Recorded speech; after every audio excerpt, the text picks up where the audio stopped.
যদি পর্দায় থাকো গো কত সুন্দর লাগবে গো, যদি বোরকা পরো গো কত ভালো দেখাবে গো।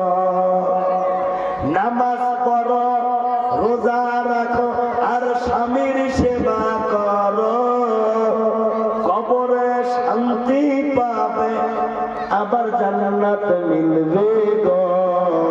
যদি বোরকা পরো গো কত সুন্দর লাগবে গো, যদি পর্দা করো গো কত ভালো দেখাবে গো। তুমি তেমনি ভাবে চলো নারী, যেমনি ফাতেমা চলে আসে জীবন ভরি। তুমি তেমনি পথে চলো নারী, যেমনি ফাতেমা চলে আসে জীবন ভরি। নামাজ পড়ো, রোজা করো, আর স্বামীর সেবা করো। স্বামী সেবা করে করে স্বামীর সেবা করা তো দূরের কথা, স্বামীর দিয়ে অকথ্য ভাষায় গাল দেড়ে বা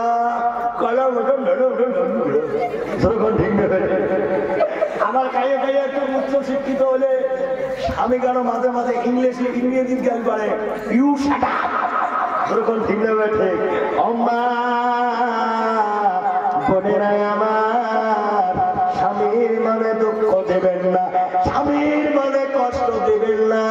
তোমার কথায়, তোমার ব্যবহারে যদি তোমার স্বামী মনে দুঃখ পায়, কষ্ট পায়, খোদার কসম করে বলি রে মা, জান্নাত তো দূরের কথা, জান্নাতের বাসনা পর্যন্ত মিলবে না।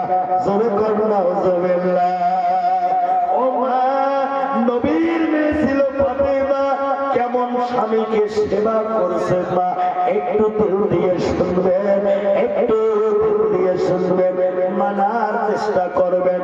একদিন হযরতে আলী, ফাতেমার স্বামী হযরতে আলী শুয়ে আছে, নিজের মধ্যে অনেক মানুষ স্বপ্নতে কথা কয় কি কয় না, ও হুজুর কয় কি কয় না, নিজের মধ্যে স্বপ্নতে আলীর জবান দিয়ে বেরাইছে, ও বিবি ফাতেমা, আমার পানির পিপাসা লাগছে, এক গ্লাস পানি তুমি কেন দাও না? এই কথা শোনার পর নবীর মেয়ে ফাতেমা পানি আনতে গেল, পানি নিয়ে আসলো, দেখে তার স্বামী হযরতে আলী গভীর নিদ্রা গিয়েছে। ফাতেমা মনে মনে ভাবলো, রে যদি স্বামীকে ডাক দেয় আরামের নিদ্রা ভেঙে যাবে, মনে দুঃখ পাবে, কষ্ট পাবে। না না না, আমি ফাতেমা ডাক দেব না। আলীর গিলাস নিয়ে আলীর সিটানে দাঁড়াইয়া আছে, দাঁড়াইতে থাকতে থাকতে ফজরের আযান দিয়েছে। যখন সুবহানাল্লাহ, ফজরের আযান শুনি, মা বোনদের জন্য একটু ওয়াজ করি, ফজরের আযান শুনি হযরতে আলী জাগৃত হয়েছে, ফজরের নামাজ পড়তে যাবে, কিন্তু দেখে ফাতেমা সিটানে দাঁড়িয়ে আছে। বিবি রে, বিবি তোমার হাতে কেন পানির গ্লাস দেখি? স্বামী গো, আপনি পানি পান করার জন্য চেয়েছিলেন, তাই পানি নিয়ে দাঁড়িয়ে আছি। কতক্ষণ পর্যন্ত দাঁড়িয়ে আছেন? আনুমানিক রাত 10টার থেকে নিয়ে ফজর পর্যন্ত। হযরতে আলী চিন্তা করে, রে এই খবর যদি ফাতেমার আব্বা দয়ার নবীজি আমার শ্বশুর জানতে পায়, মনে দুঃখ পাবে, কষ্ট পাবে। ও বিবি, কথা দাও রে, এই কথা তুমি কোনদিন তোমার আব্বা আমার শ্বশুর উম্মতের দরদি নবীকে বলতে পারবে না। ফাতেমা বলল, স্বামী গো, কথা দিলাম আমি কোনদিন আব্বাকে বলবো না। তারপরে কি ঘটে গেল ঘটনা, ও মা কোনো দিকে ধ্যান দেবেন না, একটু শুনবেন না।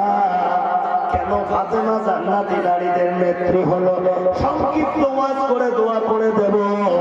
মানে হযরতে আলী এইভাবে ফাতেমার কাছ থেকে ওয়াদা নিল, আলী মসজিদে নামাজ পড়তে গেল, পিছনের কাতারে তারে নামাজ পড়লো। হযরতে মুহাম্মদুর রাসূলুল্লাহ হযরতের নামাজ পড়ে তাকে সালাম ফিরায়, মামে সালাম ফিরায়।